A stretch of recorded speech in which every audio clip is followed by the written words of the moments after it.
until 4:15 p.m.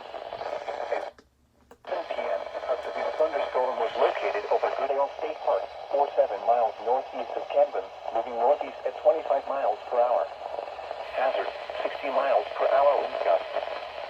Source, trained weather spotters. The storm has a history of knocking down large trees. Impact, expect damage to trees and power lines. Locations impacted include Chester, Carolina Central Wildlife Refuge, Goodale State Park, McBee, Muldoon, Ludlow, Alligator Fire Station, Lindor, Woodward Airfield, Antioch, Ashland, and Midway Elementary School. This includes Interstate 20 in South Carolina between mile markers 101 and 107. For your protection, seek shelter inside a sturdy building and stay away from windows. Torrential rainfall is occurring with this storm and may lead to flash flooding. Do not drive your vehicle through flooded roadways or walk through high water. Repeating, a severe thunderstorm warning has been issued until 4:15 p.m. for the following county: Chesterfield, South Carolina,